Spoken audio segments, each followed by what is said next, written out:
암천기로 돌아가는 길 어두운 하늘. 나 유성문. 전쟁에서 사선을 넘어 이제 일상으로 돌아간다. 돌아가는 길목에 서서 하늘을 보았더니 하늘은 먹장 구름으로 온통 어두웠으니 일인지문. 밀문의 문이 열렸으니 밀종천하 관선징앗 신비문주의 거보는 천하 안녕의 보보였으니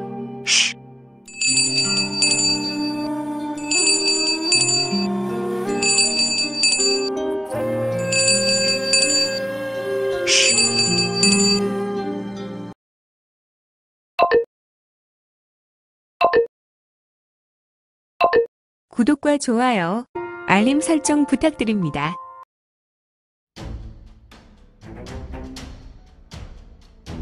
암천기로 프롤로그. 곤륜문하 유성문은 마지막 전쟁을 치른 후에 일상으로 돌아가려 하였다. 그는 전쟁만 끝나면 평화로운 세상에서 평범하게 살 수 있을 것이란 기대와 달리 그가 복귀한 세상은 어둡기만 하였고, 도대체 의인은 어디 있더란 말인가? 의인은 간데 없고 악인만 청할 권력을 누리는 어두운 대지 위 유성문은 홀로 빛나고 있으니 말이다.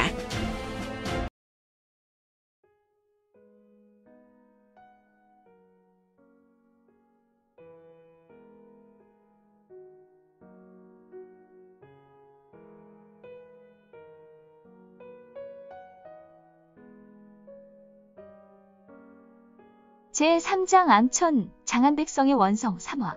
관부 포졸에게 당한 농부들은 이제 사라졌고, 성문은 홀로 부서져 있는 나무 의자로 걸어가서 주위를 살폈다. 그리고 아무도 없는 것을 확인한 후에 그는 산매진화를 일으켜 부서진 나무 의자를 모두 태워버렸다.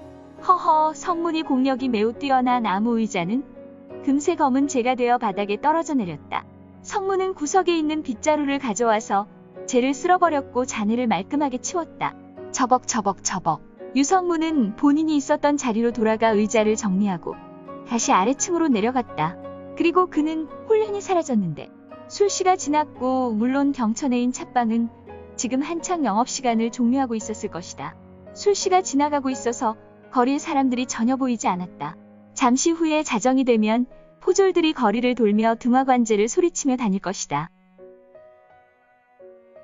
원나라가 멸망하고 명나라가 세워지면서 홍무제는 각 중앙정부 도시와 큰 대도시를 중심으로 등화관제를 명령했다. 자정이 지나서 모든 중원의 백성들은 모두 잠자리에 들어야 한다. 아직 곳곳에 호족들이 밀란을 일으킬 위험으로 홍무제는 늘 불안해하며 의심하고 있었고, 자정 지나서 사사로운 모임을 하거나 행동하는 것에 그는 늘 과하게 반응하며 감시하였다. 홀로 보름달을 벗삼아 이 태평가를 걷고 있는 인물이 있었으니 그는 호리호리한 몸매에 다른 사람보다 머리 하나 큰 미남자였다. 물론 밤거리로 비록 보름달이 비추기는 하나 분명 야밤인 고로 그 남자의 얼굴은 분명하지 않았지만 그는 분명 절세 미남일 것이다. 아무튼 그는 휘황찬란하게 비추는 달빛을 받고 홀로 걸었고, 그는 비록 밤이었지만 제법 운치가 있는 거리를 홀로 걸었다. 내가 이곳에 온 지도 이제 50여일이 지났군. 이제 장안이라는 곳이 대충은 파악되었고, 겉은 정말 멀쩡한 도시였지만 속은 썩어서 골물대로 골마서 썩어 문드러져 있으니 아직 홍무제는 이 큰 도시에 대한 행정력이 미치지 못하는 것인가. 그의 능력을 기다리려면 의인이나 불쌍하고 힘없는 양민이 수천은 죽어 나가게 되겠군.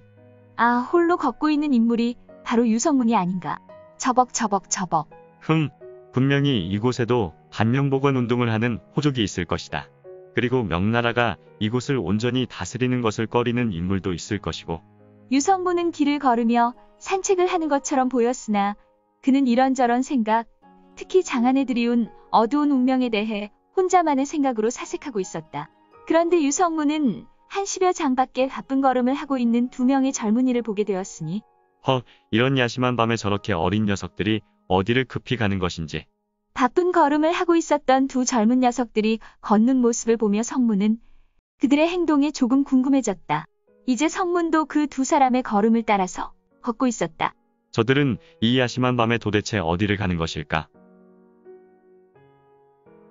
바쁜 걸음을 하던 친구들은 태평가를 벗어나 한적한 시골길과도 같은 곳으로 접어들었고, 허허, 이들은 무리민인가? 두 명의 청년은 갑자기 경공을 전개하기 시작했는데, 이들은 유명한 구대 문파의 무공이었던 공동파의 행운유수의 경공을 밟았으며 숲속길을 날쌔게 활보하며 날아갔다. 공동파의 젊은 친구들이군. 행운뉴스라. 10여 장 뒤에서 몰래 따라가고 있었던 성문은 따라서 급히 신형을 날렸는데, 허허, 그의 신형을 보라. 그는 신비롭게 사라졌고 그의 신형은 어디에도 보이지 않았으니 그가 신법을 전개한 것인가? 아니면 보법을 전개한 것인가? 아무튼 그의 신형은 이제 보이지 않았고 다만 그는 두 젊은이를 따라가는 것 같았다. 한동안 두 젊은 친구들은 계속해서 급히 경공을 밟았는데 이 행운뉴스로 전력 질주하는 모습으로 보아 그들은 매우 바쁜 일이 있었던 것 같았다. 이들의 행보가 약 일각이 지나고 그들은 장안 외곽 허름한 장원 앞에 내려섰는데 이 장원은 폐가인가? 장원은 매우 허름하였지만 안에서 불빛이 흘러나오고 있었다. 두 명의 젊은이는 망설임 없이 대문을 밀고 들어갔으며 다시 대문을 굳게 닫았다.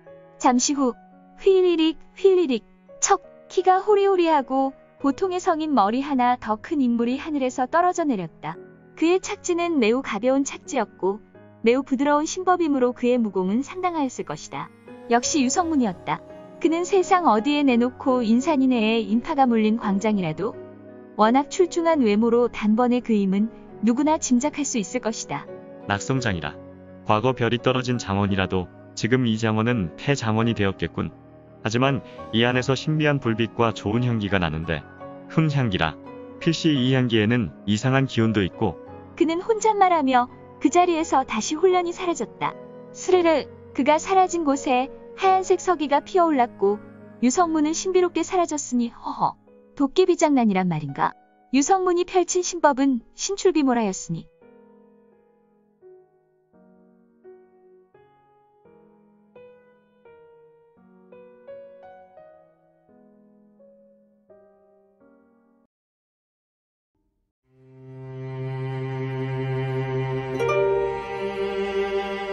오늘 준비한 내용은 여기까지입니다. 아쉽지만 다음 시간에 만나 뵙겠습니다. 모두 건강하시고요. 또한 오늘도 대박 나시고 최고로 멋진 하루 되세요.